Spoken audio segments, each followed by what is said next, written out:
Se oli hyväkin. Oli.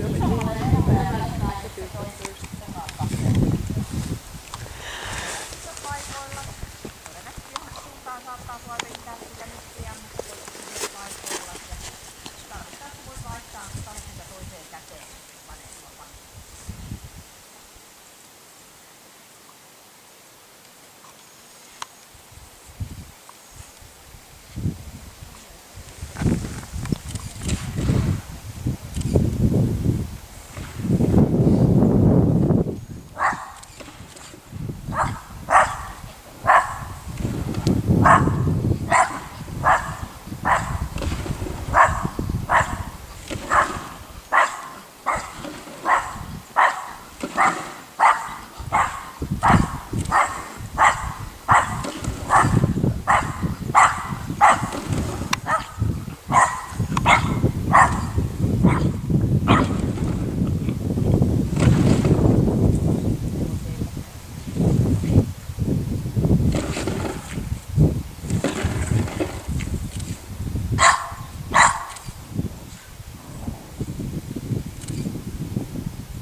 Niin pitkällä kuin pääs.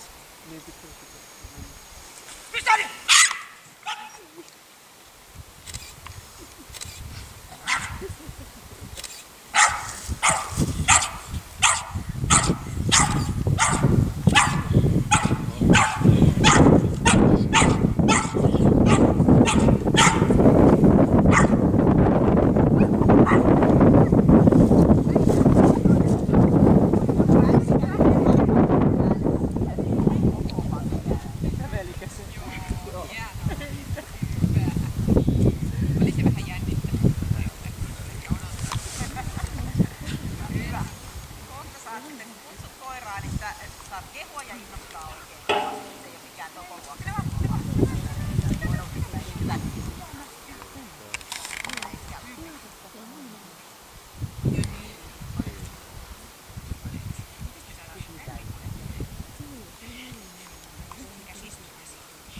Hienosti.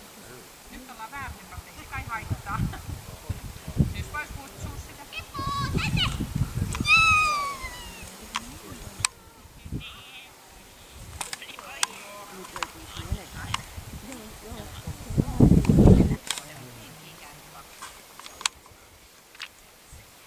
Se on tommonen suorittaa.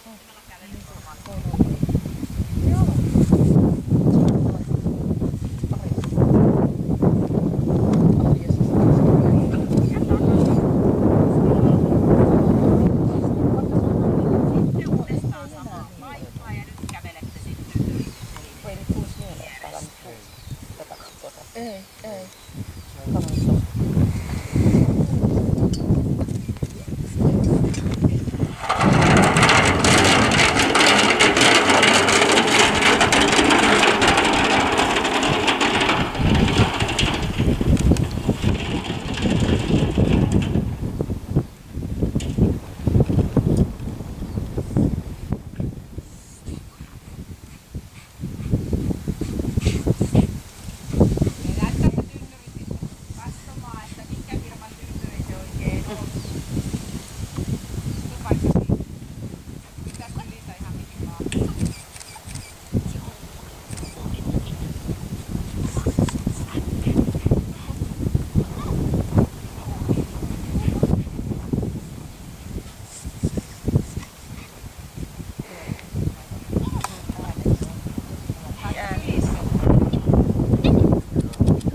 koiran kanssa, niin laitetaan pöytäkirja sitten teille.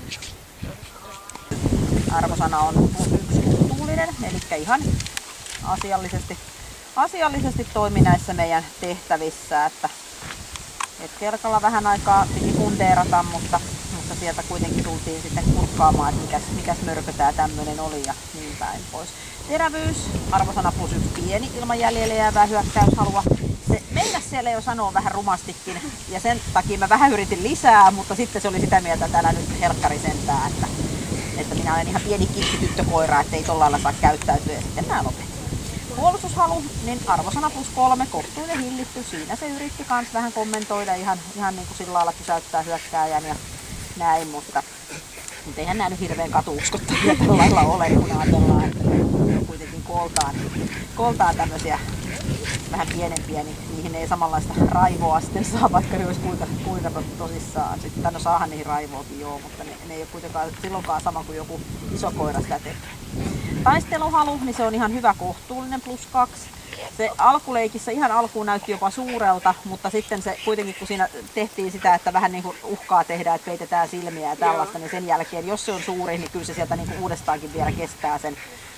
Mutta tosiaan niin hyvä kohtuullinen, että se on varmasti sellainen, mitä sä pystyt koulutuksessa hyödyntämään kivasti sillä, että se tykkää kyllä leikkimisestä. Hermorakenne, se on tää tavanomainen +1 hieman rauhaton, että ei mitään isompia ongelmiakaan siinä ole, mutta näkyy, että se kuormittui, että siinä tuli niin kuin lisää vikkelyyttä noihin hommiin, että mahan alus rupesi olemaan jalkoja täynnä. Vaikka sillä temperamenttiakin on ihan omiksi tarpeiksi, eli arvosana temperamentille on +1 erittäin vilkas, eli se pikkasen ehtii katsoa tuossa useampia asioita yhtä aikaa, että kun tuli tuo puolustushaluhyökkäys, niin se ei pysty katsoa, että mitäs mä siellä takana teen, että kyllä se niin kuin tällä lailla havainnoi hyvin aktiivisesti ympäristöä. Kovuus, kuinka se muistaa ikävät asiat ja antaa niiden vaikuttaa. Arvosana on +1 hieman pehmeä, mikä on koulutettavuuden kannalta tietenkin ihan hyvä asia. Silloin sinne on helpompi saada sinne muistiin asioita laitettua, kun sitten sitä pientä pehmeyttä löytyy. Luokset päästävyys, se on ihan +3 hyvän tahtoinen luokset päästävää. Se on sitä ihan kaikissa tilanteissa, tapaamisella ja sitten näiden hyökkäysten jälkeen ja joka mutta sitten noi laukaukset, ne otti kohdalla. Se on tosiaan täällä miinuksella sitten laukausauki. Tosiaan, mutta se, että toi ei tarkoita vielä sitä, etteikö sitä pystyisi totuttaa niihin. Esimerkiksi jos mä oon sen kanssa lenkillä, niin ei se lähde pakoon, vaan se kävelee tuossa. Joo, eli nimenomaan se, että tavallaan se, että sen pystyy hallitsemaan sen tilanteen. Mutta tosiaan se, että malttia se vaatii ja sä oot hirvittävän hyvä ohjaaja sillä kyllä, että se näkee, että teillä on hyvä tiimityöskentely tossa, että tavallaan että se luottaa suhun ja toimii tuossa niin kuin näki tuossa kun ammuttiinkin, niin se kuitenkin siinä niin oli sillä lailla, että pystyy rauhoittumaan sun kanssa siinä, että vaikka se sitten oli tekoakin sitten päin, että pluspisteitä saatiin 142, miinuksia ei tullut vähennettäväksi tuosta, eli kotiin vietäväksi 142 pistettä. Se on oikein mukava koira. Ja täällä on tuolla välissä sitten teidän noin mikrosirutarroja tai jotain, että ei pudota niitä siitä. No, hyvä, kiitos. Se on kiva kaveri, että kannattaa sen kanssa harrastella. Jatkaa valitsemallanne urallanne eteenpäin.